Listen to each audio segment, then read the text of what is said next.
sometimes people do interviews, and sometimes while doing these interviews, they don't necessarily have all the facts straight. One of those guys is former NFL linebacker D.J. Williams, played in the league quite some time, was a member of the Denver Broncos. He was on the I Am Athlete podcast talking about Josh McDaniels as his head coach in Denver and how things went down. And he made some remarks that are pretty damning, except there's one glaring error with some of these comments. Let's first listen to the comments, and then we've got Brady Quinn who can clear some things up. We played San Francisco. We ended up losing to San Francisco. We were supposed to beat San Francisco. Okay. Here's what happened. Our film guy got caught because we had to share a stadium. Got caught filming their practice. That's the Belichick way. Say it now. Say it again. Spygate? Say it again. That's the Belichick way. Wait. Spygate? Our film guy got caught filming their practice. 1 week later, Josh is fired. Josh tried to say the film guy, who was his boy that he grew up with, I believe we started out 6-0. We ended up 8-8. After that junior Spygate happens, the junior Spygate, we lose 6 out of 8 games, and I bullshit you not. Once that losing streak happened, we was having breakfast. We was in there, and it's like, damn. Man, I knew we wasn't that good. We was cheating. We was cheating. So there he is, D.J. Williams, talking about his time in Denver and the cheating from Josh McDaniels, Brady Quinn. I hate to do this. I do. I love DJ. No. He's a great teammate, better dude, incredibly savvy off the field from a business perspective. And even in this instance, there are things that happen on that show that are maybe more for the entertainment than necessarily the reality or truth of the matter. This is an instance that is just not factual in any way, okay?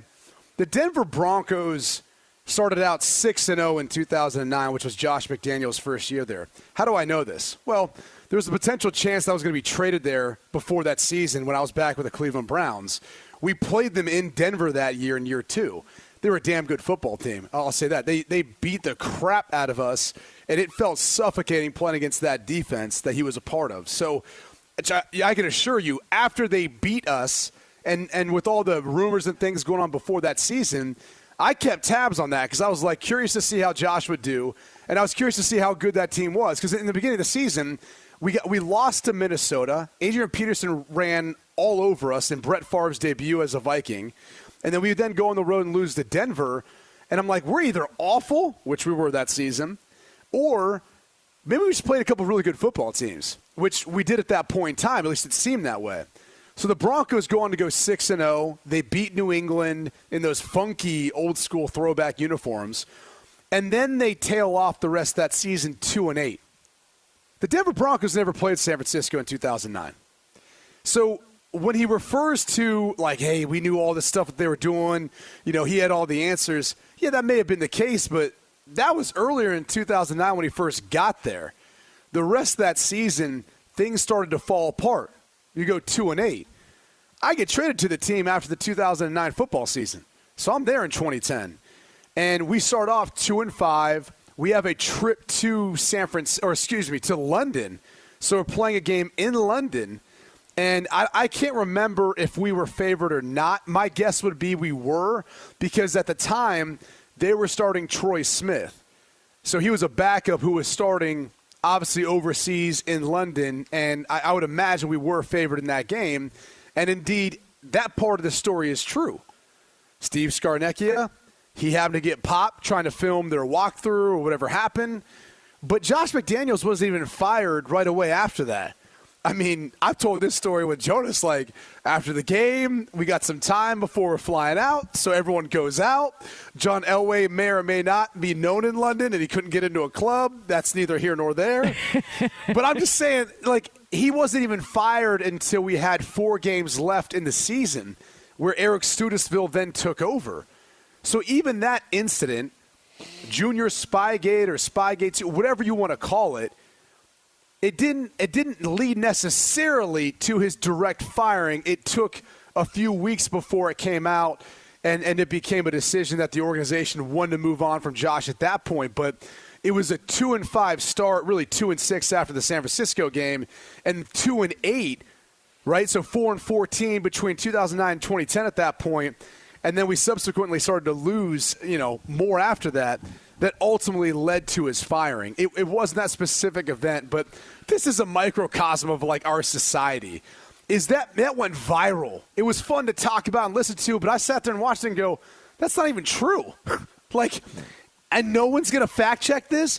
TMZ.com ran it. All these, publicized websites and stuff run this, and they don't fact check it. It's not hard to do. Wasn't Brandon Marshall on the team? Like, 'cause he's no. doing the interview. No. He was left there one of the years, though. He left in 2009.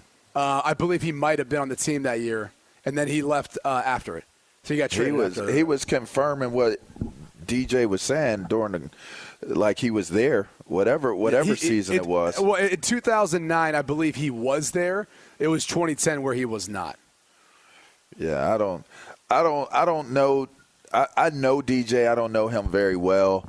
I don't know the situation because I just didn't even pay attention to Denver like that. So jeez, I didn't. That's hurtful.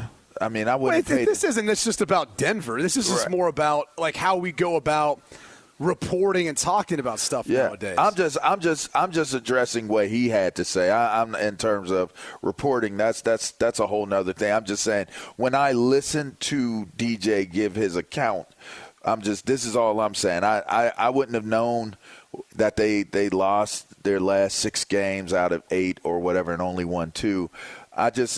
I don't know if he mixed up seasons. I don't know.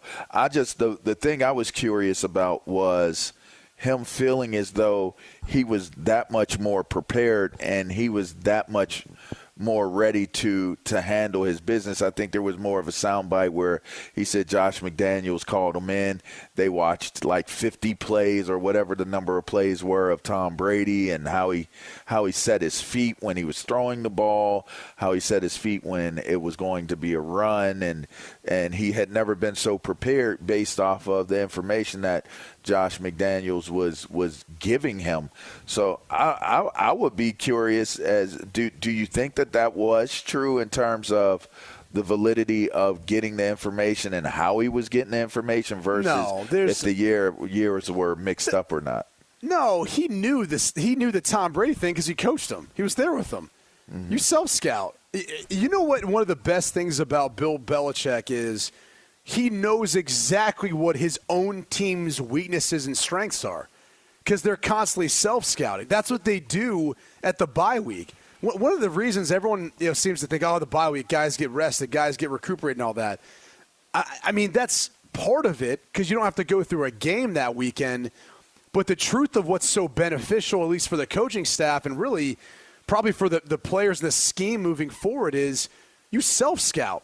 You take a long, hard look in the mirror of who you are, and you figure out what you're good at. You figure out what your weaknesses are, and you do everything you can to avoid, putting yourself in those positions where you do something you don't want to have to do, and you try to do and focus to do more of the good.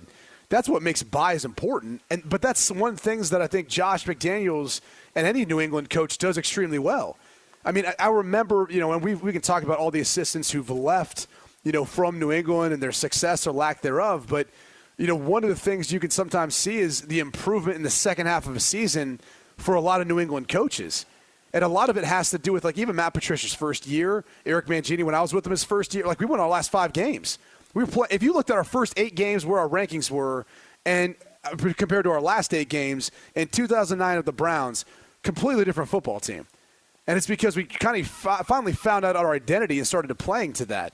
And so sometimes that happens, I think, but that's what you're speaking to. I mean, the whole staggered stance versus, parallel feet and shotgun, one, there's some truth to that, for any sort of even if a running back is in shotgun, right? If he's even with the quarterback, there's probably less likelihood that it's going to be a run. And reason being is he's in that position to go up and help in pass protect or release. If he's behind the quarterback in any way, even if it's a foot, it's probably a run play, or at least an RPO or something off that, because he wants to get more downhill. And if he has pass protection needs, he doesn't want to be an extra foot or a yard behind the quarterback. In shotgun, he wants to be, he wants to be closer or even with him. So there's all sorts of tendencies like that. Josh just made him aware of something that I'm sure he self-scouted with Tom Brady and was making the defense aware of it before they played him.